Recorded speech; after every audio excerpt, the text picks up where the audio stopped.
Hey everyone, it's Anthony Cosenza with the Orange and Black Insider Bengals podcast and CincyJungle.com. Hope you are enjoying your Sunday and hope you've been having a good weekend in general as we are coming to you.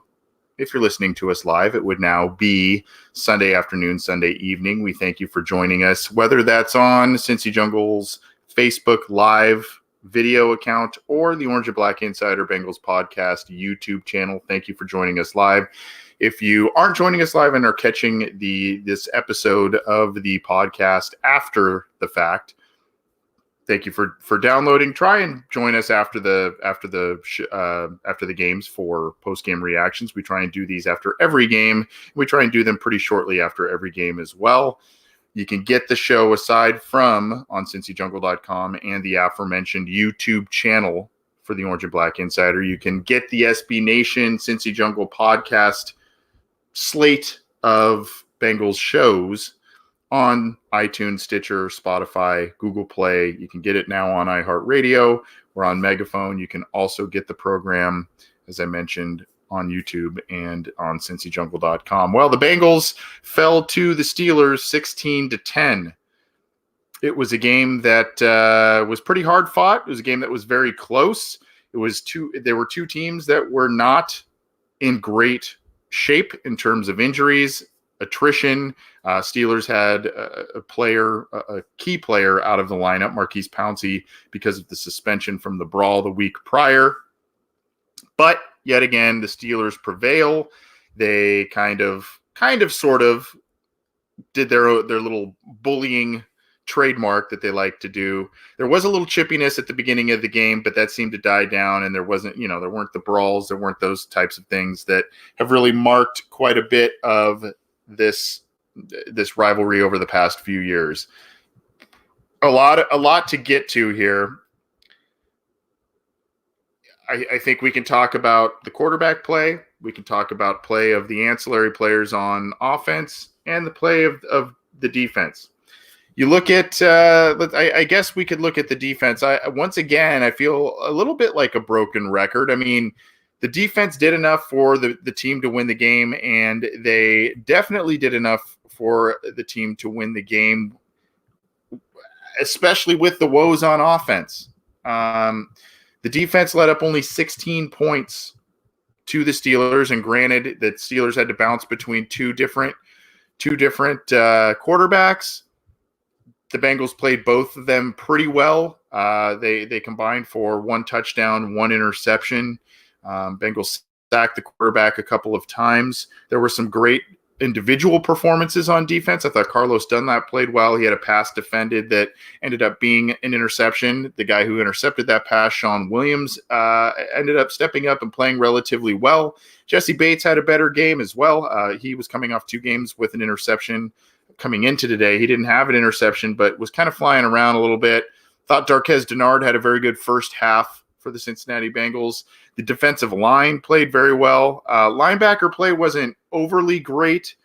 Nick Vigil kind of still chase and tackle, a little bit of the same from Jermaine Pratt. But there has been, Jermaine Pratt had, I believe, eight total tackles on the day. And, there was some limiting of the damage until, of course, towards the very end of the game when the Steelers were kind of playing keep away with the ball and kind of milking the clock. There were a couple of big runs there, but really only one explosive play given up for the most part by the Bengals defense. That was the 79-yard touchdown to James Washington. And of course that occurred right when the quarterback change happened. And if you watched the alignment, the personnel grouping that the Cincinnati Bengals had on the field for defense, they had one safety deep on that play, kind of left that safety in a precarious position to say the least.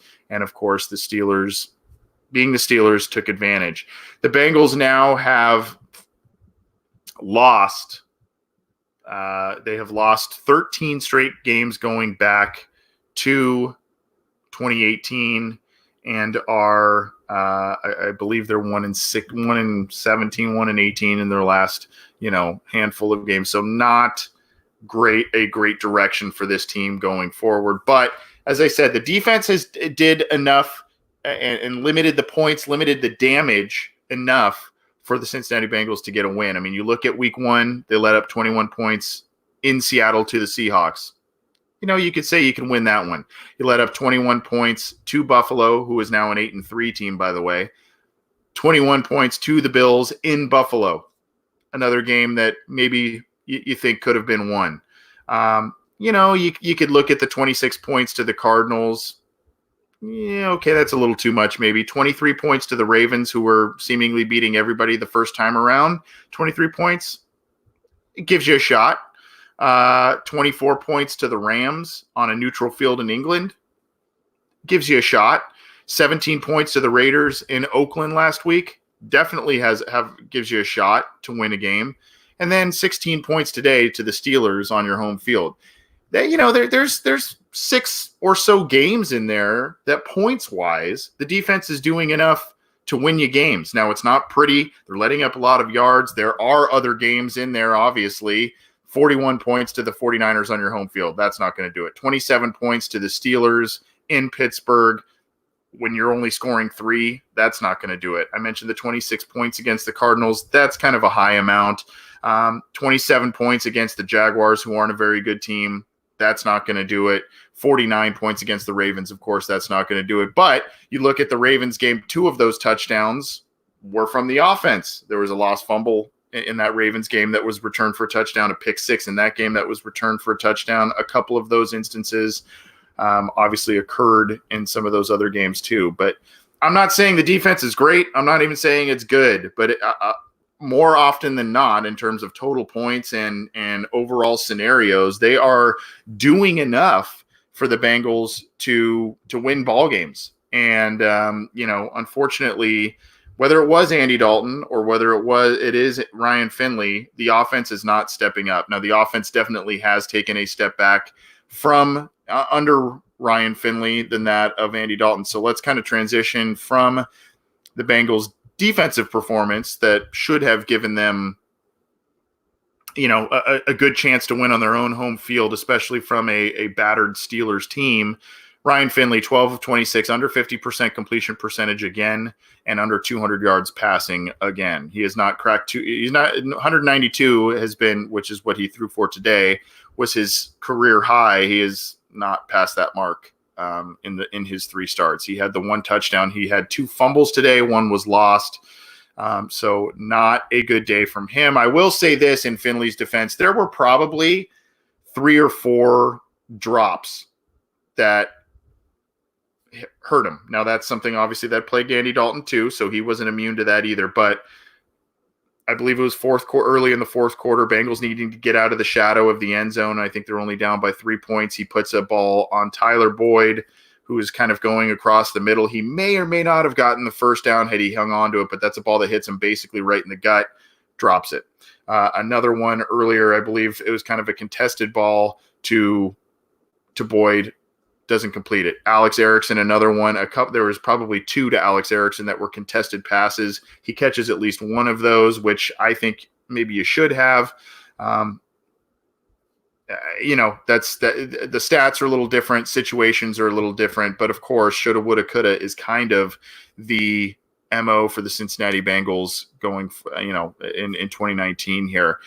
So Ryan Finley, very up and down day. There was a point really throughout most of the game. I mean, if he wasn't kind of chucking up prayers to Tyler Boyd to come down with, he was not really making any hay offensively. The Bengals, 16% on 3rd down conversions. 16%. That is putrid. Absolutely putrid.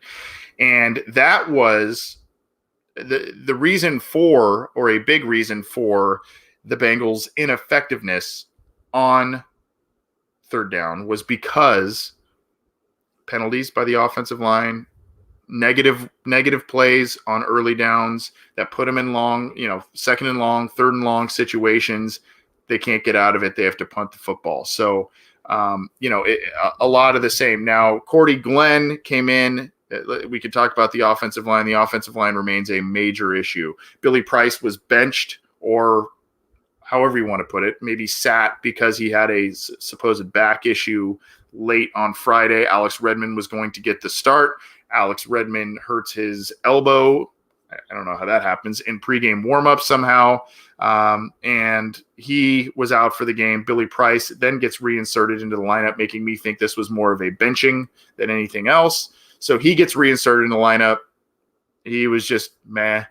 Many of the positive run plays that Joe Mixon was able to generate were really because of single-handed effort by Joe Mixon. I can't really give Billy Price a big pat on the back. Michael Jordan, his other Buckeyes teammate, came in for one snap as an extra offensive lineman in kind of a jumbo package. He commits a penalty on his lone snap.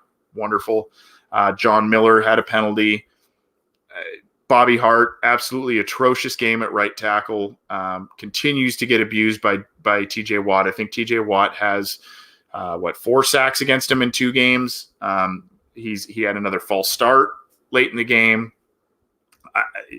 It's inexplicable, not only how the Bengals, why they gave him a lucrative contract, why they just handed him the starting right tackle position, and of all of the musical chairs they're doing on the offensive line, for the life of me, I do not understand the obsession with Bobby Hart. He's now, I believe, in his 5th year as an NFL offensive lineman. He was a low-round pick. He was let go by his previous team.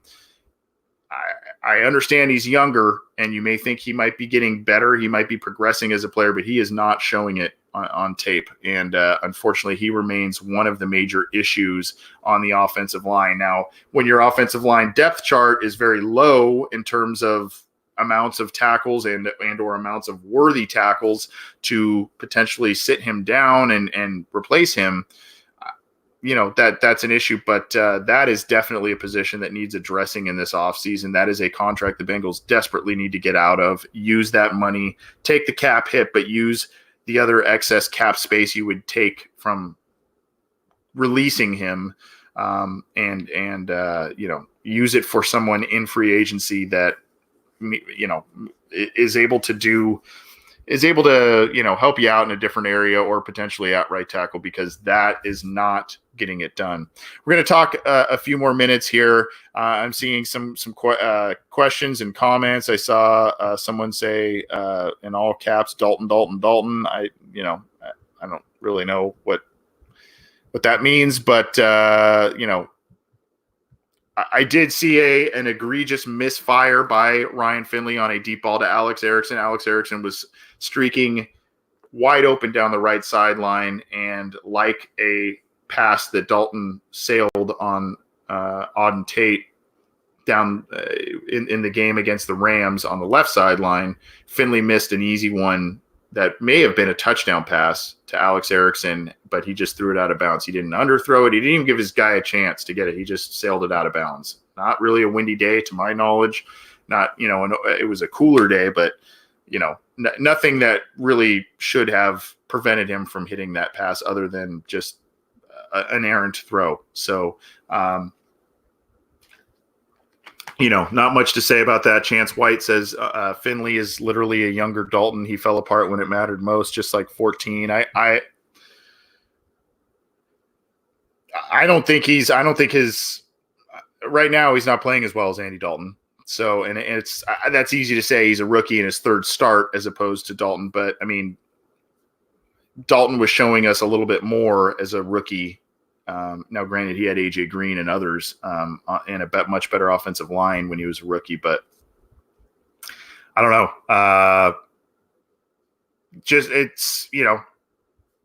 That is what it is. I see we've got some Steeler trolls in here as well, so thank you to the Steeler trolls. You guys are just class acts.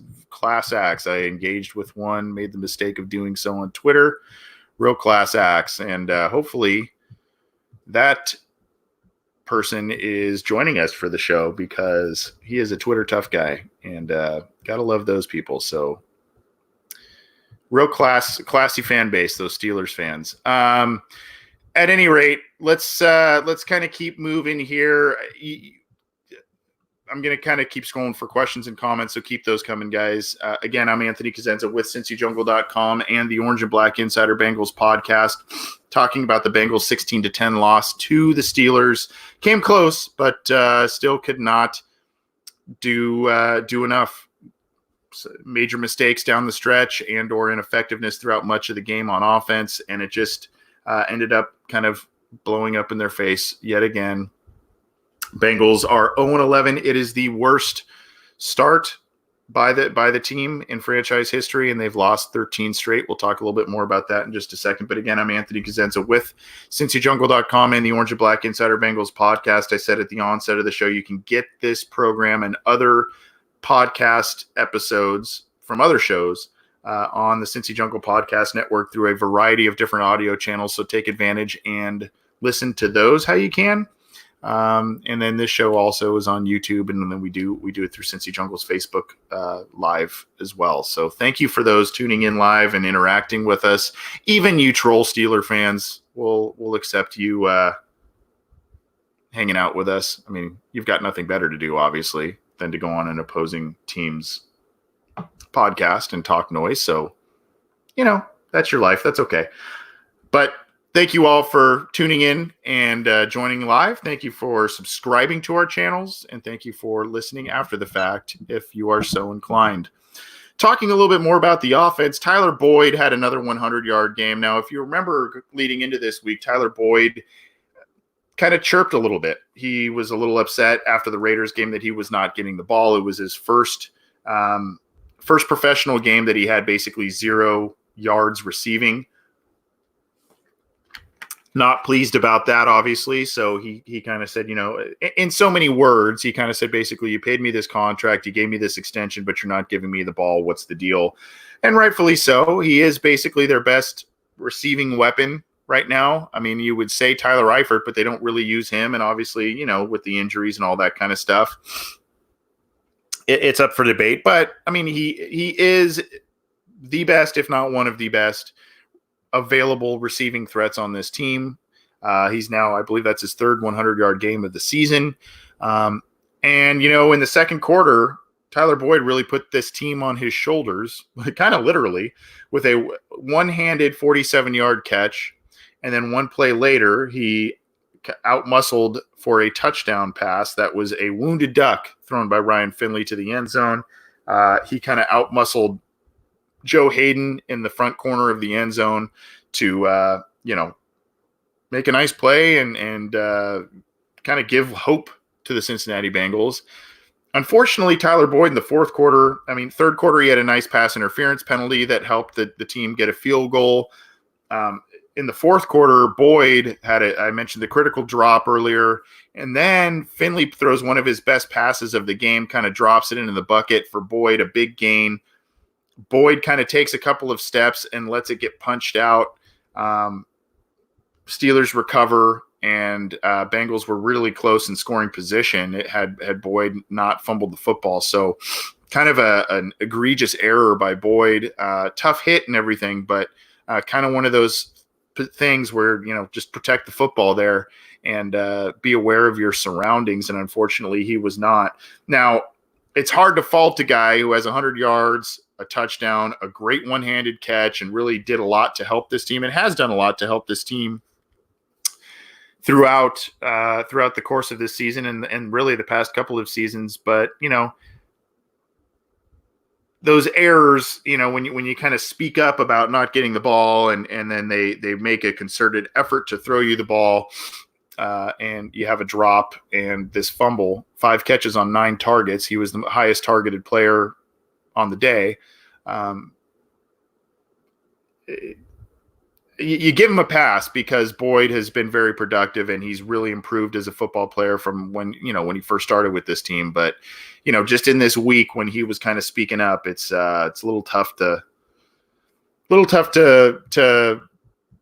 be fully on board with his comments. When you speak up for the ball and you get the ball, you can't make mistakes when you get it. It's just kind of bottom line there. But kind of a Jekyll and Hyde day a little bit from Tyler Boyd. Beyond that, 43 yards receiving by Alex Erickson. Obviously, the big missed pass I mentioned earlier. Giovanni Bernard had a couple nice plays in the passing game, and then a bunch of just Joe Mixon, high effort game, and he is just churning out yards that are probably some of the toughest rushing yards to achieve around the league. 18 carries, 79 yards, a 4.4 average. Didn't find the end zone, but there was a play specifically today where he was hit probably 4 yards in the backfield because of poor blocking. He bounced off a tackle, weaved around, made a big gain. Really, it was for a first down. Very nice play. Unfortunately, the play right after was the Boyd fumble, but very nice day from him. You look at it, 18 for 79 is rather pedestrian, but if you actually, it's one of those things, watch the runs, watch the actual plays and what he had to do to get 4.4 yards per carry. And I think you would be very impressed if you didn't actually watch the game play by play and didn't see each one of his runs. I think you should go back and really watch those runs and see what he had to do, given some of the poor blocking up front, some of the, it's a little predictable with a rookie quarterback in his third start, battered receiving core. They're going to try to give the ball to Joe Mixon, and that's what they did. But overall, not a good day from Ryan Finley, not a great day from the offense. And that's where we kind of move to Zack Taylor. I mentioned the 16% completion percentage on third down. That is just not getting it done. Absolutely not getting it done. That is just, you're never going to win on that kind of, at that kind of pace. It's just not conducive to winning. You look at the Cincinnati Bengals this year, and granted, I know we can talk about the offensive line, we can talk about the receiving core, we can talk about this till we're blue in the face, but the Bengals in the regular season have not scored more than 23 points. They've scored 17 points 4 times. They've scored single-digit points once. And they've been held to under 2 touchdowns 4 times. This is your offensive guru, guys. I mean, at 16% third down conversion rate, 10 points on your home field. The quarterback change didn't do anything for you in terms of, getting you wins, getting more points, being a more exciting offense. If they were putting up, 30 plus points a game and they were still 0-11, well, then he would be immune from the blame. You would be immune from the blame. I mean, they're not doing that. This was a guy that was brought in to revive Andy Dalton's career. This was a guy that was brought in to make the offense less vanilla than under a quote-unquote defensive-minded head coach. And then, just kind of utilize the weapons that are there. Now, some of those weapons haven't been able to be utilized. That's just kind of the reality, but I don't know, man. Like I said, they're a real ho-hum offense. Haven't scored more than 23 points. Only scored 20 points twice, 20 plus points twice. Like I said, 17 points 4 times. The last in the Ryan Finley era, 10 points, 13 points. 13 points and 10 points. The previous 2 weeks, and then 10 points again. So, 10 points, 13 points in 3 weeks with Ryan Finley. That's what you got after the quarterback change. I don't know.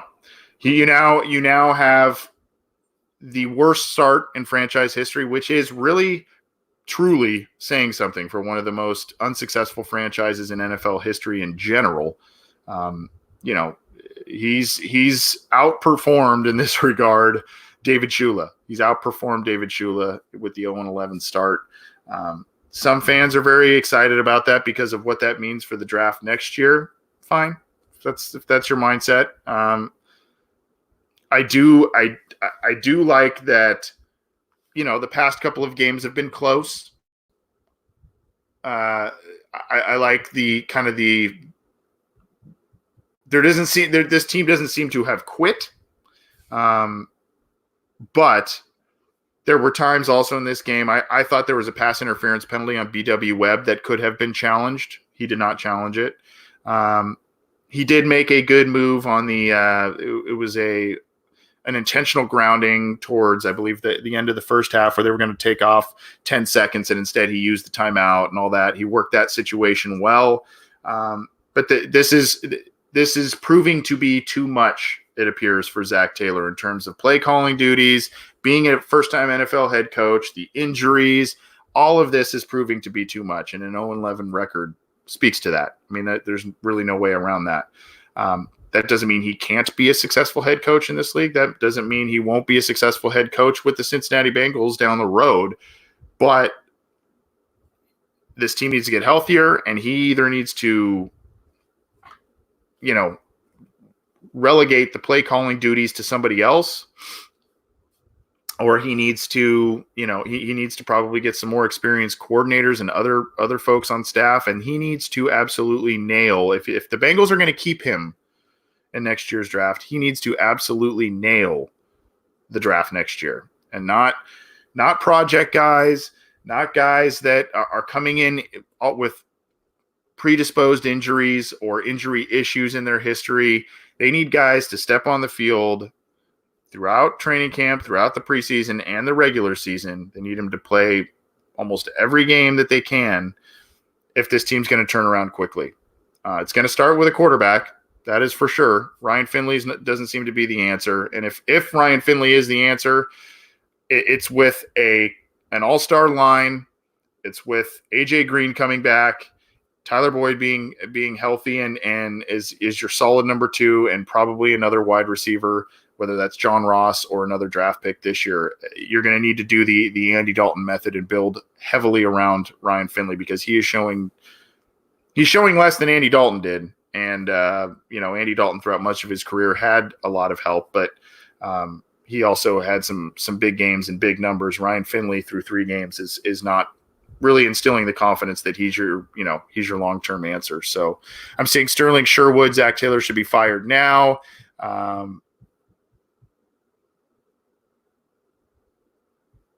Dylan Carter, it all boils down to Mike Brown. No one wants to come to Cincinnati, and he's tearing apart the team we do have. This is something I've been thinking about recently based on Dylan's comment here. You know what? Unfortunately, and I don't know, because I'm not really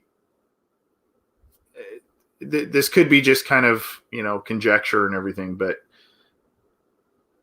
based on some of the reputations that this management has, based on some of the reputations that this organization in general has because of its practices, its lean spending in terms of organizational needs and staffing and all that kind of stuff,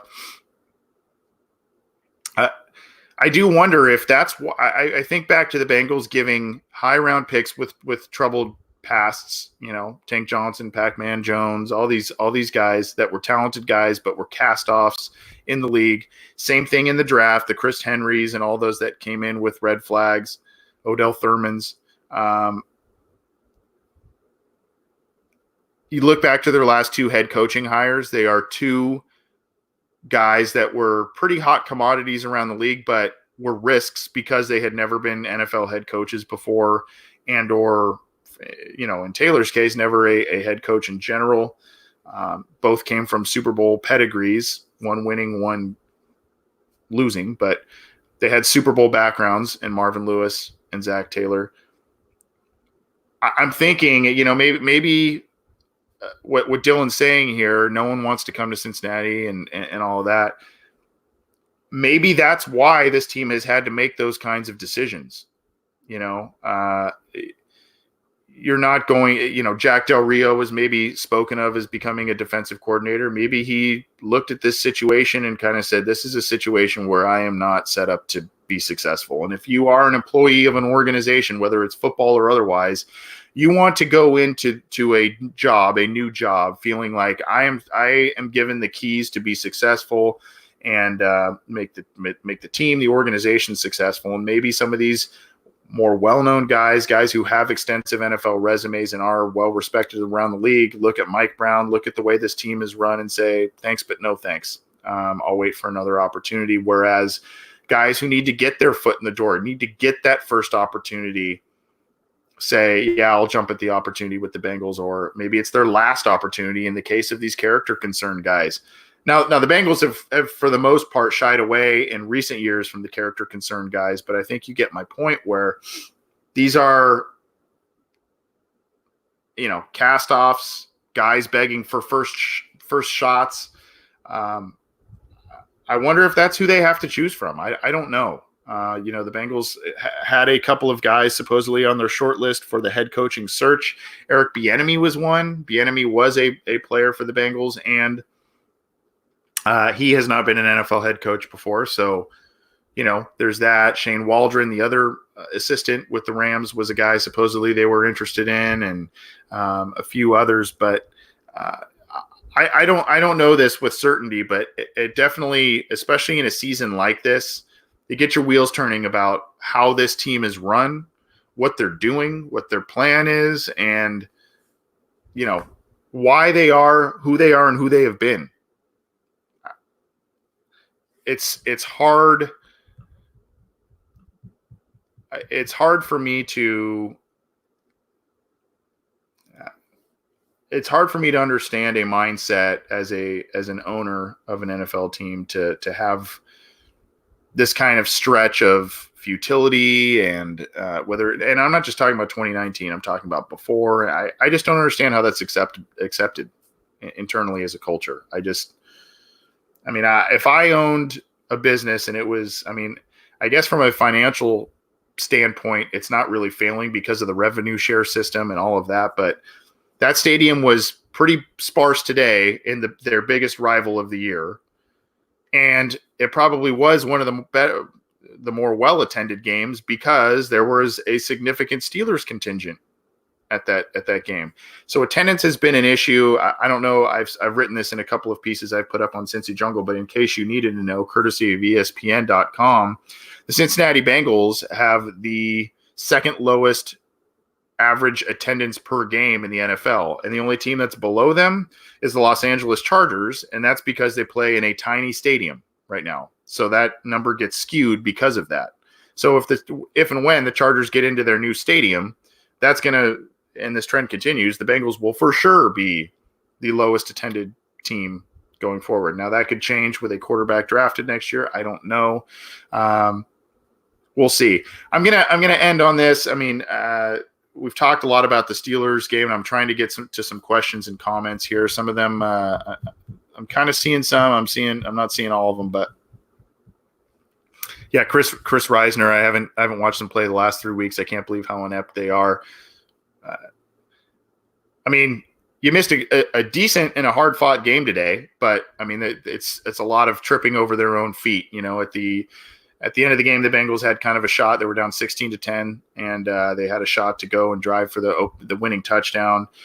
Like I said, Finley puts it in the bucket to their, really their most battle-tested and most talented wide receiver. He makes the catch and fumbles the ball away, and it's a lot of the same mistakes, and they're going to need to get out of their own way. I'm seeing a lot of this. Nathaniel, the whole team lost that game. I guess you could say that. I thought the defense did enough to like I said earlier, I thought the defense did enough to garner a win today, but I don't know.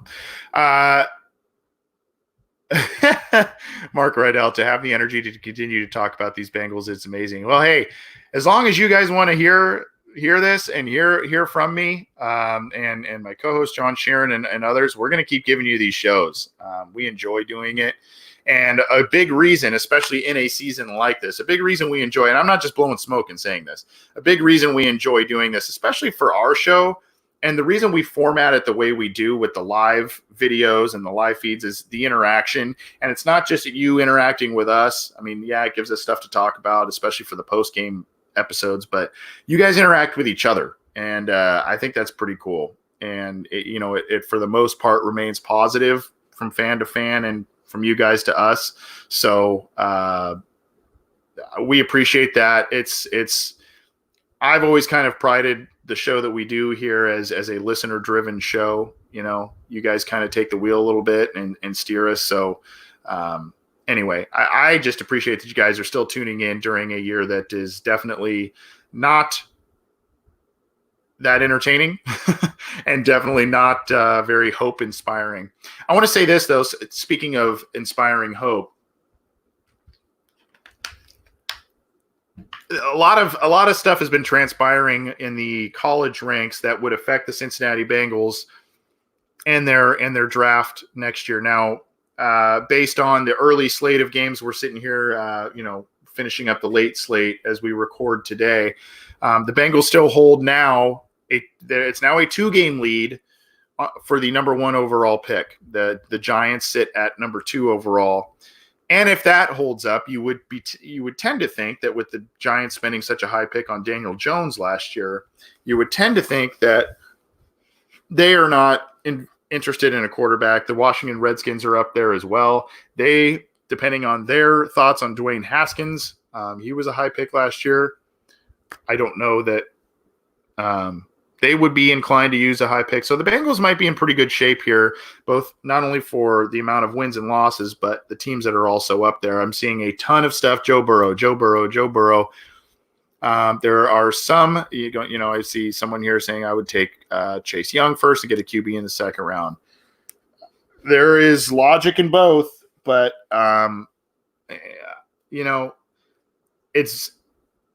I think a lot of people that looked at this was a big weekend for Justin Herbert of Oregon, and he didn't really come to play.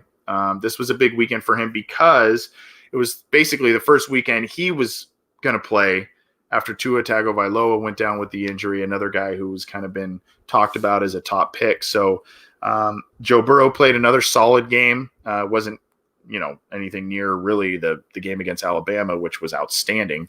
But I think he had 277 yards, 2 touchdowns, no interceptions. Justin Herbert had 2 touchdowns, 2 interceptions. His team lost against a 5-5 team at the time, Arizona State team on the road. So not a good week for him, but it just kind of continues to shape things up. But I do know, and I think for those who follow the draft and follow all this stuff, you have to know that as spring comes, you got to let these last couple of bowl games and all that stuff play out. But as spring comes and this pre-draft process comes, the hype machines come, people get enamored with pre-draft workouts, they get enamored with the pro days and all of that.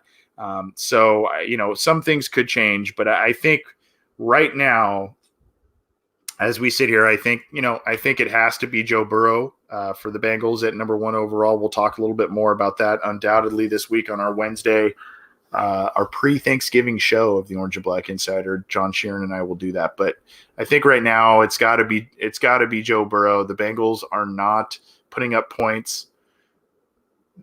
The defense is being thrown back out there, 3 and out after 3 and out. Zack Taylor is, if he does not get fired after this year, he's going to be a guy that's going to have a hot seat. And I'm going to tell you what, if he commits to what Dalton or Finley for next year, I don't think that's going to sit well with a lot of people. Maybe Dalton is the answer, but we didn't see it through the first half of this season. And it gives an opportunity for Zack Taylor to get another one of his guys at quarterback. I think that's your pick for a number of reasons. And yes, I think the offensive line needs major work. I would venture to guess the offensive line probably needs at least 3 new starters next year. I think the left guard situation needs to be figured out. I'm not overly enamored with John Miller at right guard. He's okay, I guess. I think right tackle needs to be figured out. Trey Hopkins has been pretty good, but he's been a little bit of a roller coaster this year. You've got Jonah Williams coming back. Ideally, you would have Jonah Williams coming back at left tackle. You would have Cordy Glenn come back if he's in the right frame of mind and wants to play football and, whatever. At left guard, maybe you have Hopkins at center, and then you get another guard and have them battle it out with John Miller, and then you either get a right tackle in free agency or the draft, and that's kind of what you do. But at any rate, I think quarterback, this team needs to be inspired. And I think, if the entire team has a belief that they've got a guy on the sideline, regardless of the deficit, regardless of the situation, if they have the belief that they have that guy on the sideline, that can bring them back and get a win, regardless of what's going on in the game. I think that kind of reverberates throughout the entire team, and that's what this Bengals team needs. Truthfully, they just need a guy to kind of grab them by the haunches and say, well, I'm going to drag us to a win. Based on what I saw last night with Justin Herbert and what I've seen this season with Joe Burrow, I think Joe Burrow can be a guy that can work a bit better behind a patchwork offensive line. I think Herbert has a better offensive line in college right now, and I think he showed me a little bit of a panic mode when things weren't going right last night, whereas Burrow seems a bit more collected. Herbert's got the arm. There's no doubt about it. He's got the arm. There is absolutely no doubt about that. But I think Burrow's got a little bit of the it factor, the demeanor, guys have got this type of thing. So that's kind of one of the things that stuck out to me more recently. So if the Bengals do decide to go Herbert, I would like to see them actually maybe move back, grab another, high pick, get Justin Herbert, maybe grab an offensive lineman, a defensive player, whatever the case may be, and then you kind of work it that way. But I don't know. Rob Bellamy is really on the really asking us a lot about the coaching situation, who's going to stay, who's going to go. If Zach does get fired, do you see them going in-house or out of house? I think they have to go out of house again. The problem with the coaching change again, just 1 year into it, they overhauled the entire staff this year, right? I mean, it's not like Zach kept a defensive coordinator and or offensive coordinator. I mean, basically they kept they kept the quarterbacks coach, the wide receivers coach, and the special teams coordinator. Everybody else is new, basically. So doing that again 1 year later, that can do some damage, but I don't know. I tend to think Zack Taylor, part of me thinks regardless of how this season ends up playing out, Zack Taylor's going to stay. Even if it's 0-16, Zack Taylor's going to stay. Part of me also says Mike Brown is going to see an 0-16 record. He's going to look at that attendance. He mentioned it this last offseason when he said we saw that fans were staying away from the stadium. We had to make a coaching change. We felt that was the need. If that continues the rest of this year and the Bengals don't win a single game, I don't know how you stick with them, but I kind of see the logic with both. Alejandro Arceo says, I guess Taylor has a free pass this year. Maybe. Anyway, guys, we're going a little long. I appreciate you sticking with me for this show. Again, this is the Orange and Black Insider post-game episode, courtesy of Cincy Jungle and its podcast network. Get the show on iTunes, Stitcher, Spotify, Google Play. You can get it on iHeartRadio, the Megaphone platform. I think I said Stitcher, but if not, you can get it there too. It's on cincyjungle.com as well as the Orange and Black Insider Bengals podcast YouTube channel. Get it there. Thanks for tuning in today. I know it's always tough talking about a loss to the Steelers. Don't let the Steelers trolls get to you either. I let one get to me today, and I'm irritated I did.